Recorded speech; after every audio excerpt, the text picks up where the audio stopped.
smoke on the Impala.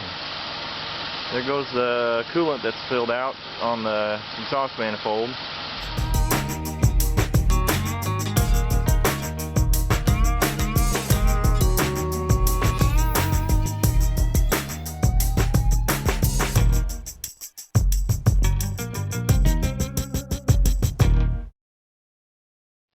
Alright, having replaced the valve cover gasket, I started the engine and let it run for a little bit, checking for any leaks. The valve cover didn't see any, but I did start smelling some coolant pretty badly. The smell was pretty strong, and there was quite a bit of steam coming up from this side of the engine. Well, I had to remove these coolant lines to get to the valve cover. When I disrupted that O-ring, it's leaking really bad from here now. So I called around to a couple auto parts stores in town. Nobody had this specific part or an O-ring or anything. So I went online and I found a brand new GM original part. I got this from gmpartsgiant.com. It's part number 12598522. It's got a brand new O-ring on here. This should stop the leak. Let's get to replacing it. I've got my pliers. I'm going to go ahead and loosen the spring clamps on the three ends for the hose. And I'm going to take my 13mm socket and undo this one bolt here. I've got a 10mm nut right here on this brace. I can undo this. Before I take this other 10mm bolt out, I'm going to go ahead and disconnect the hose from the bottom fitting here. I've got my bucket underneath ready to catch any of the coolant that comes out.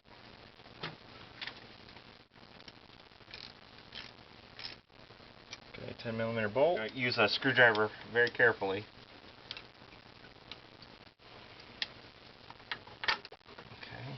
I got to remove the dog bone. I'm going to loosen this bracket here.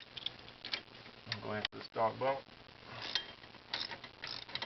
Alright, we'll go after this other bolt, 15mm. Okay, now we got to go after these 15mm bolts. There's one right here on top, then there's one right there, and one right across from it, and then down below there's one right where my finger's pointing. Down there, it actually goes through the bracket for the air conditioner compressor. So we're going to loosen all these bolts and get this lousy thing out of the way so we can get these coolant lines off.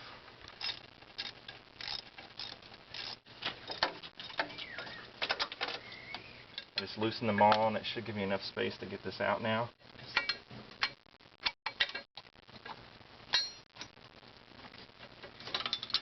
Forgot about the spark plug wires.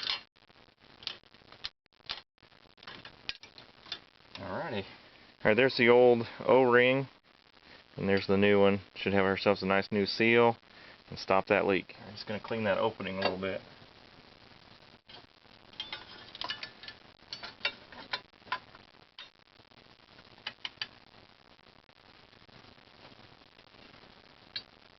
Alright, that's a good seal right there. That slid down in there nice and snug. Going to put these hoses back on the end of the hard lines here.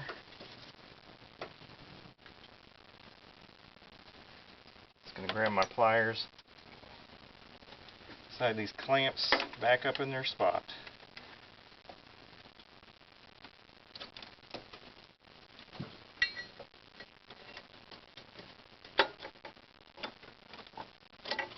To get the spark plug wires harness off, there's this little tab right here.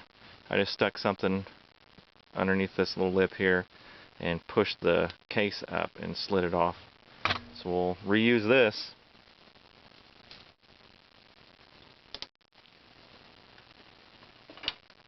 Seal that down.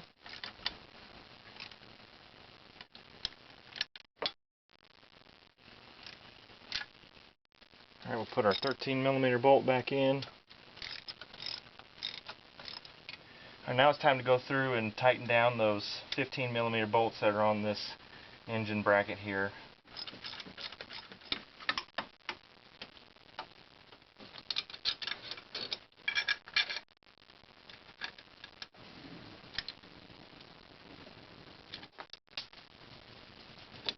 Alright, the car's been running for some time now, and it's running around normal operating temperature.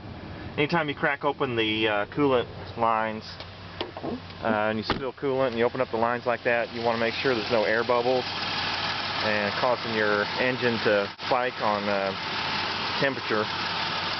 And I've been looking at the spot where we had the leak originally, and it's looking pretty good. I don't see any coolant coming out. So this new O-ring and this new part's doing its job.